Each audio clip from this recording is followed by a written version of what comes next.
नमस्कार। आज इस क्लास 10th के केमिस्ट्री सब्जेक्ट के दूसरे अध्याय अम्ल क्षारक एवं लवण एसिड बेस एवं एंड सॉल्ट के इस चैप्टर में आपका स्वागत है। आज हम लोग अम्लों और क्षारकों के गुणधर्म पर चर्चा करने जा रहे हैं। इससे पिछले क्लास में आपने अम्ल क्षारक लवण की परिभाषा देखी थी, फिर आपने सूचक के बारे में जाना था और लास्ट क्लास जो हमारा हुआ था उसमें आपने कुछ प्रमुख अम्लों और क्षारकों को देखा था और हमने आपसे कहा भी था कि जो महत्वपूर्ण अम्ल और क्षारक है, प्रबल अम्ल और दुर्बल अम्ल, फिर प्रबल क्षारक और दुर्बल क्षारक, उसका नाम और सूत्र भी हम लोग लिखे थे और आपसे कहा गया था कि उन सभी नामों को याद कर लेना है। तो मुझे उम्मीद है शायद आप याद कर लिए होंगे, लेकिन कुछ लोग जो अभी तक याद नहीं कर पाए हैं उनसे मेरा रिक्वेस्ट होगा कि आप जितना जल्दी हो सके उन सभी नामों को याद कर लें ताकि आपको इन सभी चीज़ों को समझने में सुविधा होगी। यहाँ क्या होगा कि जितने भी इस चैप्टर में उदाहरण दिए जाएंगे, रिएक्शंस लिखे जाएंगे, उनमें बार बार अम्लों और क्षारकों की ही चर्चा होगी। अगर आपको वो नाम और सूत्र याद नहीं रहेगा तो फिर समस्या होगी उनको समझने में। इसलिए मेरा ये स्पेशल रिक्वेस्ट है, विशेष रिक्वेस्ट है आपसे कि जो लोग अभी तक नाम नहीं याद कर पाए हैं अम्लों और क्षारकों को, उनको नाम और सूत्र के साथ कंठाग्र कर लें। आइए शुरू करते हैं। आज हेडिंग देखिए, ऊपर लिखा हुआ है अम्लों के भौतिक गुणधर्म, फिजिकल प्रॉपर्टीज ऑफ एसिड्स।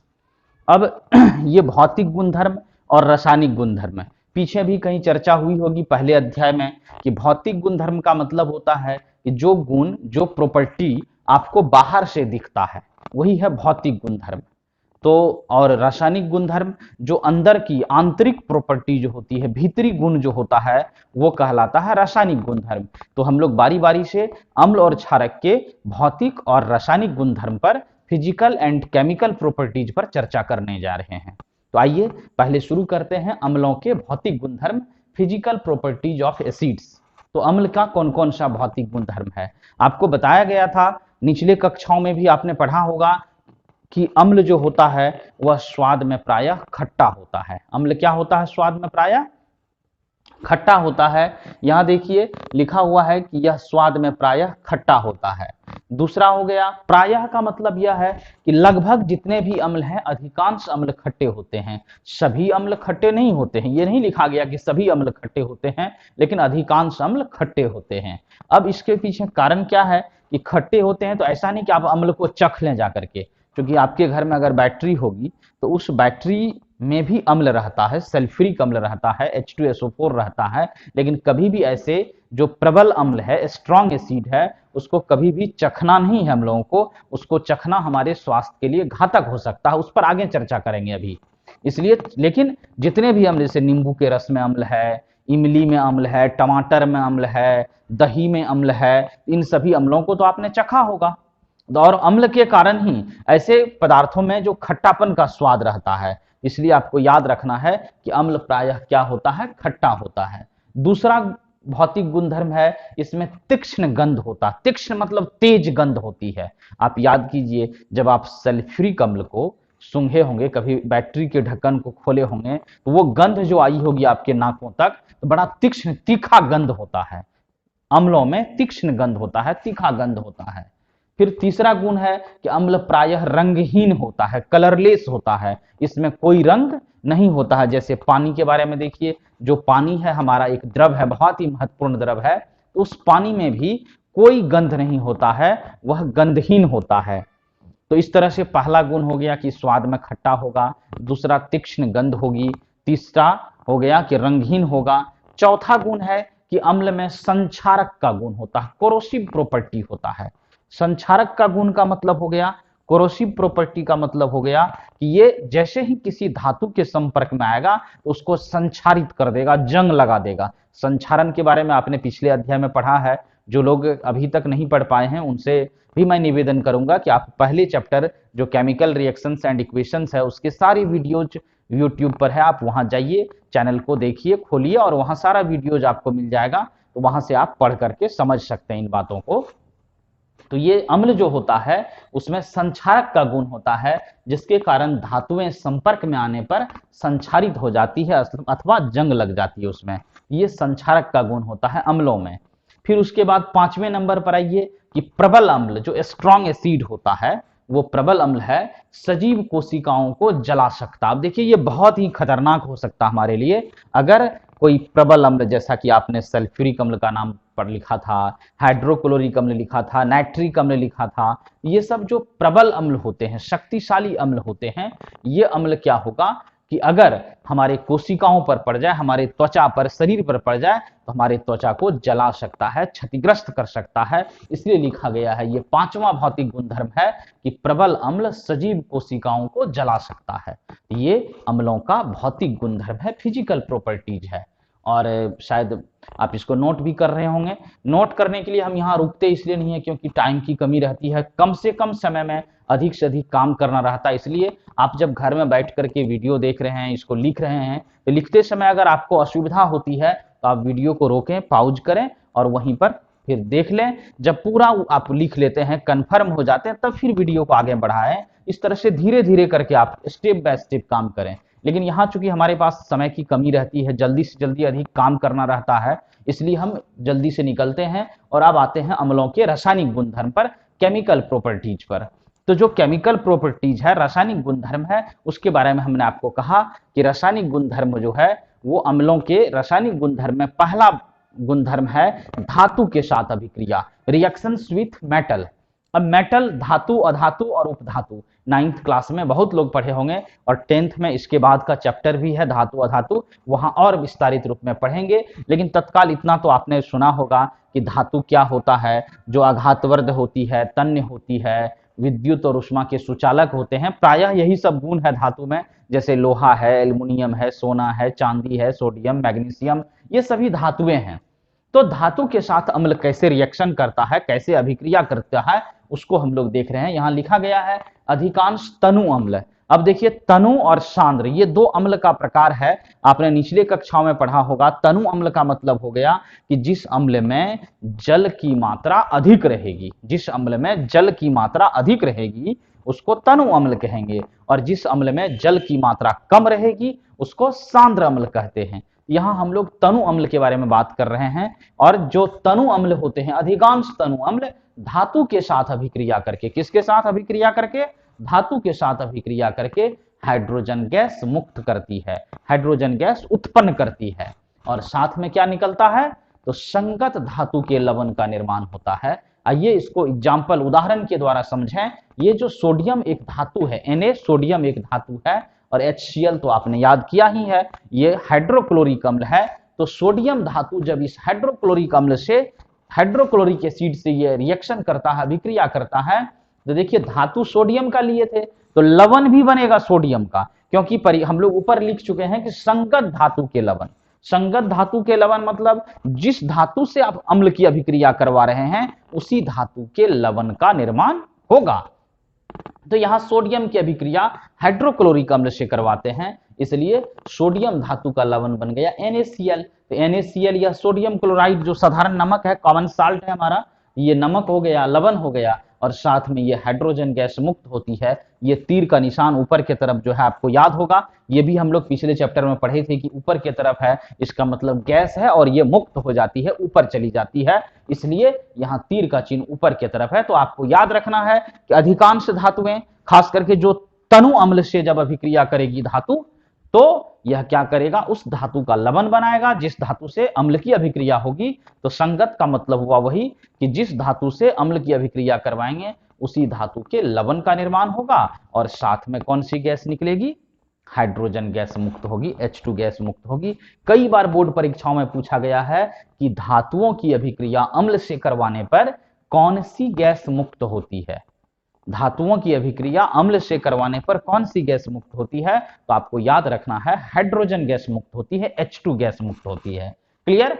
अब आते हैं हम लोग दूसरे गुणधर्म पर, और धातुओं का जो अभिक्रिया थी वो खत्म होगी। अब दूसरा गुणधर्म जो अम्लों का है वह है क्षारक के साथ अभिक्रिया। अब अम्ल का गुण पढ़ रहे हैं और क्षारक से अभिक्रिया नहीं हो, पड़ोसी से अभिक्रिया नहीं होती, ये तो संभव ही नहीं है, इसलिए यहां हम लोग क्षारक के साथ अभिक्रिया की चर्चा करेंगे। और क्षारक के साथ देखिए अभिक्रिया क्या होता है कि अम्ल की अभिक्रिया क्षारक से करवाने पर दोनों एक दूसरे के प्रभाव को समाप्त कर देते हैं, और लवण तथा जल का निर्माण होता है। इसे ही उदासीनीकरण अभिक्रिया, न्यूट्रलाइजेशन रिएक्शन कहा जाता है। न्यूट्रल कर देना, न्यूट्रल का मतलब ही होता है उदासीन कर देना। ये बहुत इंटरेस्टिंग है हमारे लिए, बहुत ही आवश्यक है, नेसेसरी है इस रिएक्शन को समझना। और आप इस रिएक्शन को बढ़िया से समझिए, इसका कई उपयोग होता है हमारे यहाँ, हम आपको बताएंगे आगे, और इस पर भी चर्चा है। अभी तत्काल इतना समझिए कि क्षारक के साथ जब अम्ल की अभिक्रिया कराएंगे तो चूंकि अम्ल में जो गुण है, क्षारक में ठीक उसका विपरीत गुण है। अम्ल खट्टा, क्षारक कड़वा। अम्ल के बारे में पढ़े थे, नीले लिटमस पत्र को लाल करेगा, क्षारक लाल लिटमस पत्र को नीला करेगा। इस तरह से दोनों चूंकि एक दूसरे का परस्पर विपरीत गुण रखता है, इसलिए जैसे आग और पानी, अगर आपको गर्मी लग रही है तो पानी का सहारा लेते हैं, स्नान कर लेते हैं ठंडे पानी से। अगर ठंडी लग रही है तो आग सेक लेते हैं। दोनों में एक दूसरे का विपरीत गुण है। अब सोचिए आग और पानी को मिला दें तो दोनों एक दूसरे के प्रभाव को समाप्त कर देता है। तो ठीक उसी तरह से अम्ल और क्षारक जब मिलता है तो दोनों का गुण खत्म हो जाता है और उदासीन हो जाता है। मतलब जो नया पदार्थ बनता है उसमें न तो अम्ल का गुण होता है न क्षारक का गुण होता है। इसलिए इसको उदासीनीकरण अभिक्रिया कहते हैं, न्यूट्रलाइजेशन रिएक्शन कहते हैं। तो याद रखना है कि किसी भी अम्ल की अभिक्रिया जब हम लोग किसी क्षारक से करवाएंगे तो दोनों एक दूसरे के प्रभाव को क्या करेगा, समाप्त कर देगा, एक दूसरे के नेचर को, एक दूसरे के गुण को समाप्त कर देगा और लवण बनाएगा और साथ में जल बनाएगा। क्योंकि यहाँ दोनों का गुण, एक दूसरे का गुण उदासीन हो जाता है। उदाहरण देखिए, ये HCl हो गया हाइड्रोक्लोरिक अम्ल, NaOH हो गया सोडियम हाइड्रोक्साइड क्षारक। तो एक अम्ल लिए और एक क्षारक लिए, जैसे दोनों मिलता है तो NaCl एक लवण बन गया और साथ में H2O जल बन गया। इस तरह से हम लोग देखते हैं कि अम्ल और क्षारक जब मिलता है तो लवण और जल का निर्माण करता है। यहाँ दोनों अम्ल और क्षारक एक दूसरे के प्रभाव को समाप्त कर रहा है, एक दूसरे के गुण को समाप्त कर रहा है, इसलिए इसको उदासीनीकरण अभिक्रिया कहते हैं। ये दूसरी अभिक्रिया थी, दूसरा गुणधर्म था किसका, अम्लों का। अब हम लोग आगे बढ़ते हैं। जो लोग अभी तक नहीं लिख पाए हैं इसको जल्दी से नोट कर लें।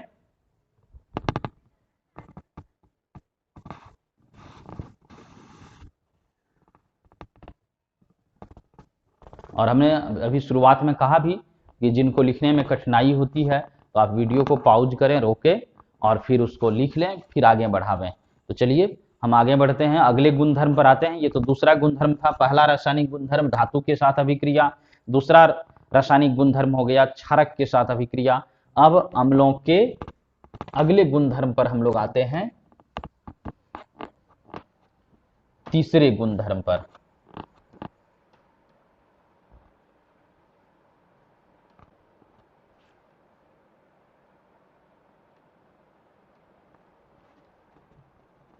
और तीसरा जो इसका गुणधर्म है अम्ल का, उसको जानेंगे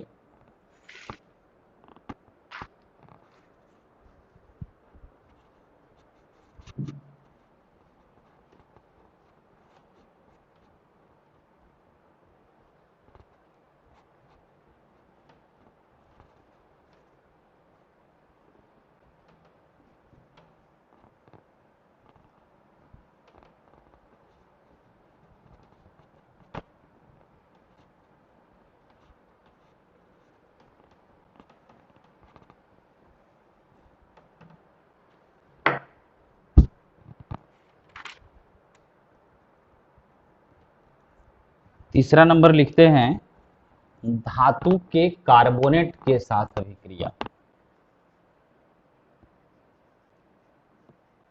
धातु के कार्बोनेट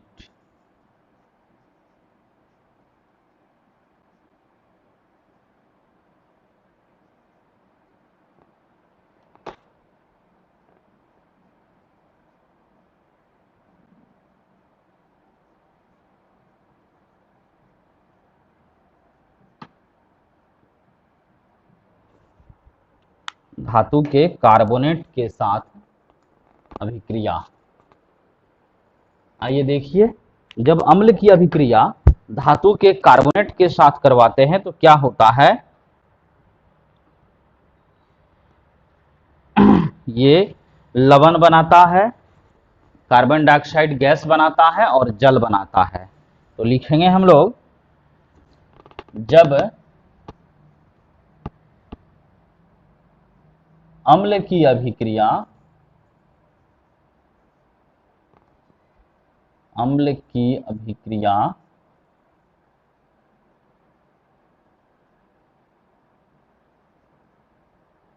धातु के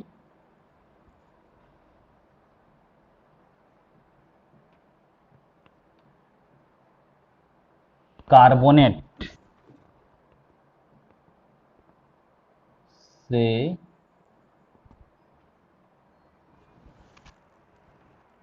करवाई जाती है या की जाती है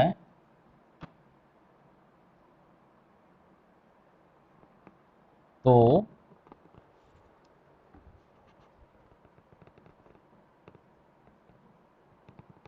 संगत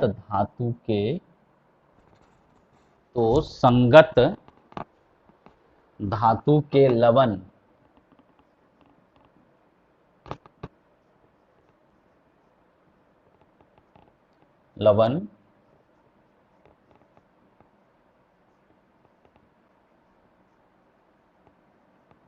कार्बन डाइऑक्साइड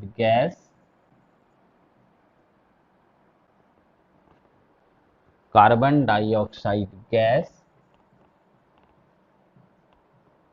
और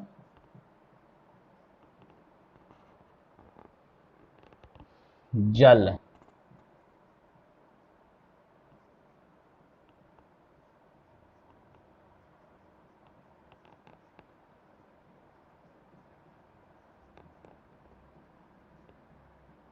का निर्माण होता है, जल का निर्माण होता है। आइए देखते हैं, HCl हो गया अम्ल, धातु का कार्बोनेट Na2CO3, यह सोडियम धातु का कार्बोनेट हो गया। Na2CO3 सोडियम है तो यह सोडियम धातु का लवण हो, मतलब कार्बोनेट हो गया। तो सोडियम धातु का लवण हो गया Na2CO3। जब दोनों अभिक्रिया करेगा तो ये संगत धातु का लवण बनेगा, सोडियम का लवण NaCl, साथ में कार्बन डाइऑक्साइड गैस और जल भी प्राप्त होगा। तो याद रखना है कि जब धातु के कार्बोनेट के साथ अभिक्रिया करवाएंगे किसका, अम्ल का, तो हम लोगों को क्या प्राप्त होगा, उस संगत धातु के लवण का निर्माण होगा, साथ में कार्बन डाइऑक्साइड गैस भी प्राप्त होगी और जल का निर्माण होता है। रिएक्शन आप देख रहे हैं, HCl हो गया हाइड्रोक्लोरिक अम्ल, Na2CO3 हो गया धातु का कार्बोनेट, सोडियम धातु का कार्बोनेट, आप इसके जगह पर calcium carbonate, magnesium carbonate, aluminium carbonate, किसी भी धातु का कार्बोनेट ले सकते हैं। और तो इधर देख रहे हैं ये लवण हो गया NaCl, CO2 carbon dioxide gas हो गई और H2O जल हो गया। अब आते हैं अगले नंबर पर। तो चौथा जो गुणधर्म होगा वह होगा धातु के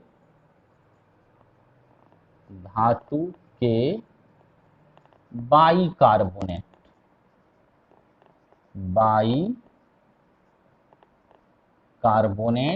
या हाइड्रोजन कार्बोनेट।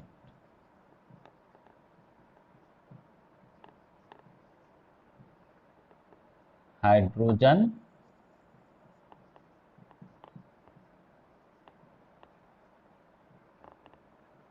कार्बोनेट के साथ अभिक्रिया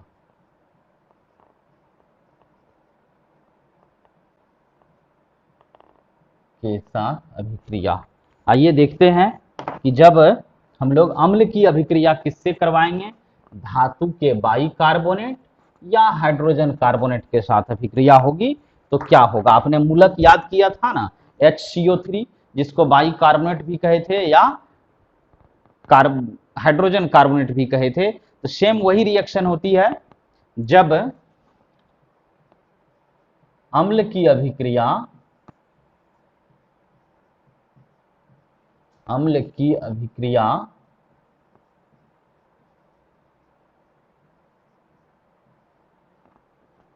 धातु के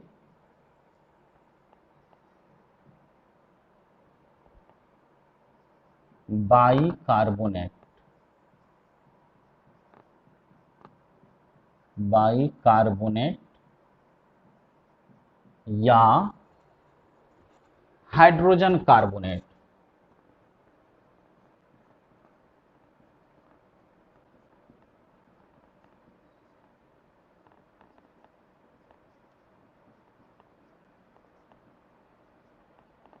हाइड्रोजन कार्बोनेट से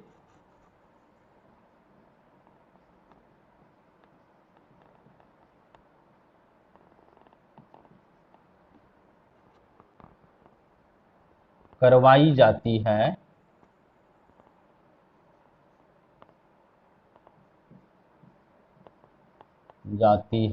तो फिर वही सब चीज है, संगत धातु के लवण, तो संगत धातु के लवण, comma carbon dioxide gas CO2 gas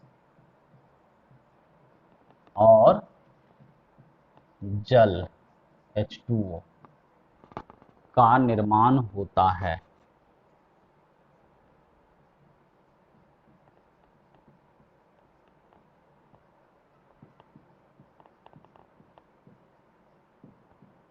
जल का निर्माण होता है। आइए देखते हैं रिएक्शन। अम्ल ले लेते हैं HCl ही, और यहां अब लेते हैं बाइकार्बोनेट NaHCO3। ये बाइकार्बोनेट या हाइड्रोजन कार्बोनेट हो गया। जब इसकी अभिक्रिया करवाएंगे तो फिर वही सब उत्पाद बनेगा, लवण बनेगा NaCl, कार्बन डाइऑक्साइड गैस बनेगी और जल बनेगा। तो सेम है, आप धातु के कार्बोनेट से अभिक्रिया करवाइए अम्ल की, या धातु के बाइकार्बोनेट से करवाइए, हाइड्रोजन कार्बोनेट से करवाइए, दोनों ही स्थिति में हम लोग क्या देख रहे हैं, संगत धातु के लवण का निर्माण हो रहा है, कार्बन डाइऑक्साइड गैस बन रही है और जल भी निकल रहा है, उत्पन्न हो रहा है। इस तरह से हम देखते हैं कि अम्ल की अभिक्रिया धातु के कार्बोनेट या धातु के बाइकार्बोनेट या हाइड्रोजन कार्बोनेट से करवाने पर एक जैसे उत्पाद हैं। तो हम लोग देख रहे थे ये पांचवा गुणधर्म जो है अम्लों का, रासायनिक गुणधर्म धात्विक ऑक्साइड के साथ अभिक्रिया। तो अम्ल की अभिक्रिया, अम्ल मतलब जो भी अम्ल है उसकी अभिक्रिया अगर आप धात्विक ऑक्साइड से करवाते हैं तो लवण बनेगा, वही संगत धातु का लवण बनेगा और फिर जल का निर्माण होगा। जैसे यहां देखिए कॉपर एक धातु है, उसका ऑक्साइड हो गया ये क्यूप्रिक ऑक्साइड CuO। इसकी अभिक्रिया जब हाइड्रोक्लोरिक अम्ल से करवाते हैं तो देखिए धातु यहाँ कौन था, कॉपर था, तो कॉपर का लवण बन गया यहाँ क्यूप्रिक क्लोराइड CuCl2 और साथ में जल का निर्माण होता है। इस तरह से हम लोग क्या देख रहे हैं कि धात्विक ऑक्साइड जो है यह तो अम्ल है, यह HCl अम्ल है, और ये जो धातु का ऑक्साइड है या धात्विक ऑक्साइड है, धात्विक ऑक्साइड है, इसमें देखिए क्या है, यहां फिर आपको लवण बन गया और इधर फिर जल बन गया। तो एक चीज हम लोग देख रहे हैं कि अम्ल की अभिक्रिया धात्विक ऑक्साइड से करवाते हैं तो लवण और जल बनता है। और आप याद कीजिए जो दूसरा गुणधर्म आप पढ़े थे क्षारक के साथ अभिक्रिया, तो उसमें आपने पढ़ा था कि अम्ल जो है क्षारक के साथ मिलकर लवण और जल बनाता है। इसका मतलब है कि जो धात्विक ऑक्साइड होता है उसमें क्षारक का गुण होता है, इसलिए हम लोग कह सकते हैं ये धात्विक ऑक्साइड या इसको क्षारकीय ऑक्साइड भी कहते हैं, क्षारकीय ऑक्साइड भी कहा जाता है। मतलब जितने भी धातुओं के साथ बना हुआ ऑक्साइड होगा वो नेचर में कैसा होगा, तो क्षारकीय होगा, बेसिक होगा। तो इस तरह से आप याद रखेंगे कि धात्विक ऑक्साइड की अभिक्रिया जब अम्ल से करवाएंगे तो वह संगत धातु का लवण बनाएगा और साथ में जल का निर्माण करेगा। तो इस प्रकार से अम्लों का रासायनिक गुणधर्म समाप्त हो गया। आप सभी गुणधर्मों को बारी बारी से बढ़िया से पढ़ेंगे, उदाहरण को देखेंगे, जितने भी इक्वेशन है उसको बैलेंस करेंगे। क्योंकि हम यहाँ बैलेंस कर नहीं रहे, ये आपके प्रैक्टिस के लिए छोड़ देते हैं, इस बहाने आपका प्रैक्टिस भी हो जाएगा। बस इन्हीं रिएक्शंस के साथ, अभिक्रियाओं के साथ आज का क्लास समाप्ति करेंगे और आपसे विदा लेते हैं। धन्यवाद।